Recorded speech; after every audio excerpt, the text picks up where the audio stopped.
kasih. Selamat pagi, Bu Regina, sahabat-sahabat LPF, Bapak-Bapak, Ibu-Ibu yang terkasih. Kita hari ini masuk ke nomor 7, mempraktekkan keheningan dan kedamaian. Roh Allah adalah roh damai, dan ia berbicara dan bertindak dalam damai dan kelembutan. Tidak pernah dalam keributan dan kegelisahan. Terlebih lagi, gerakan roh adalah sentuhan lembut yang tidak menimbulkan suara keras dan hanya dapat menembus kesadaran spiritual kita jika kita memiliki semacam zona tenang, hening, dan damai di dalam diri kita. Jika dunia batin kita berisik dan gelisah, suara lembut Roh Kudus akan sangat sulit didengar. Jika kita ingin mengenali dan mengikuti gerakan roh, sangat penting untuk menjaga hati yang damai dalam segala keadaan. Ini tidak mudah, tetapi dengan mempraktekkan pengharapan kepada Allah, penyerahan diri, kerendahan hati, dan penerimaan kemiskinan batin kita melalui kepercayaan yang tidak tergoyahkan pada belas kasih Allah, kita akan mencapai demi sedikit. Tetapi penting untuk menggarisbawahi pentingnya ketenangan pikiran. Karena jika kita tidak secara aktif berusaha untuk mempraktekkan kedamaian dalam semua keadaan yang mengancam untuk membuat kita kehilangan kedamaian, akan sulit bagi kita untuk mendengar suara Roh Kudus ketika Dia ingin berbicara. Kegelisahan yang kita biarkan di dalam hati kita hampir pasti akan mencegahnya. Seperti yang dijelaskan di atas, ketika kita mengalami saat-saat sulit,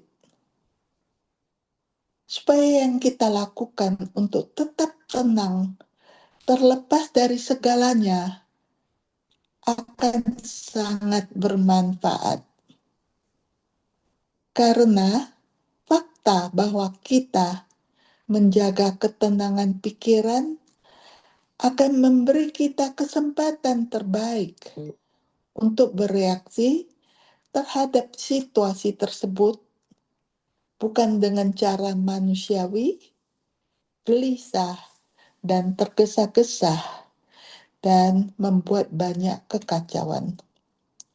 Tetapi dengan cara yang memperhatikan apa yang mungkin disarankan Roh Kudus kepada kita, yang jelas akan jauh lebih bermanfaat. Jadi, marilah kita mempraktekkan apa yang dikatakan Santo Johannes dari Salib. Berhati-hatilah untuk menjaga hatimu dalam damai. Jangan biarkan kejadian dunia ini mengganggunya. Sekalipun segala sesuatu di dunia ini hancur berantakan dan segala sesuatu menentang kita, tidak ada gunanya mengganggu diri kita sendiri karenanya, karena gangguan itu akan mendatangkan lebih banyak kerugian daripada manfaatnya. Kerugian terbesar yang ditimbulkan oleh gangguan diri kita adalah membuat kita tidak mampu mengikuti dorongan Roh Kudus, menjaga kedamaian terkait dengan praktek keheningan. Keheningan ini bukanlah keheningan yang kosong. Itu adalah kedamaian, perhatian terhadap kehadiran Tuhan, dan perhatian terhadap orang lain, menunggu dengan percaya dan berharap kepada Tuhan.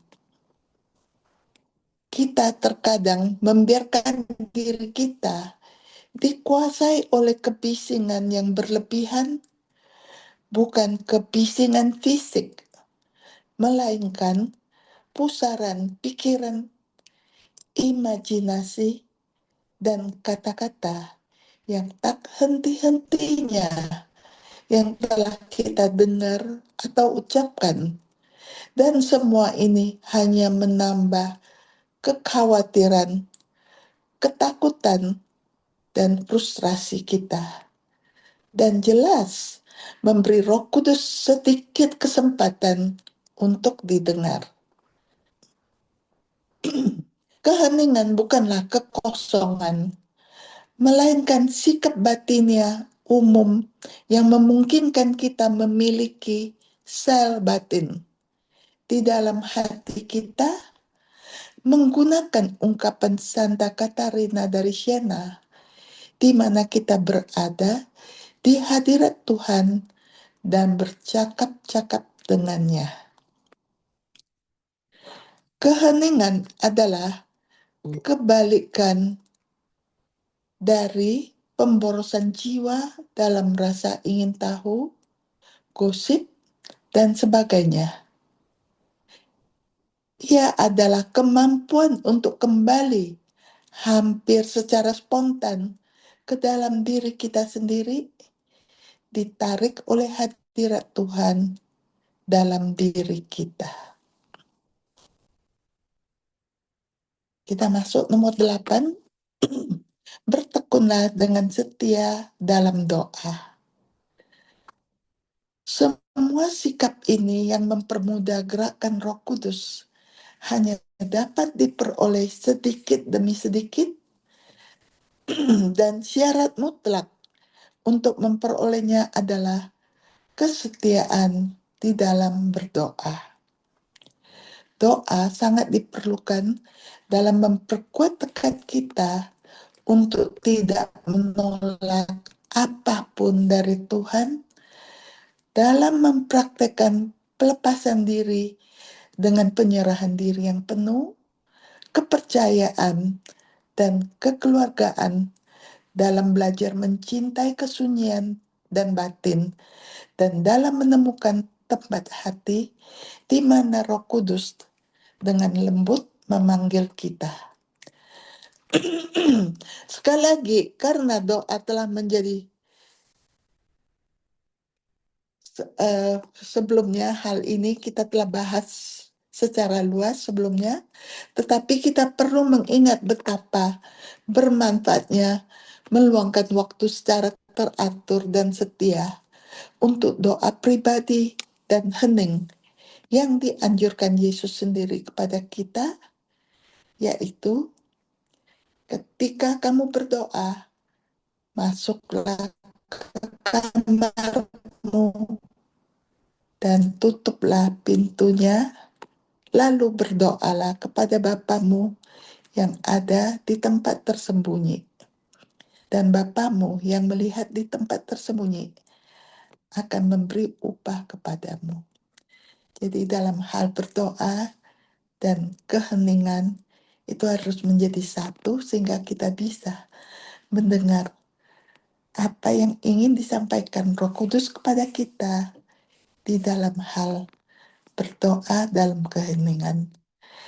Kita tutup dengan kemuliaan Kemuliaan kepada Bapa dan Putra dan Roh Kudus, seperti pada permulaan, sekarang, selalu, dan sepanjang segala abad. Amin.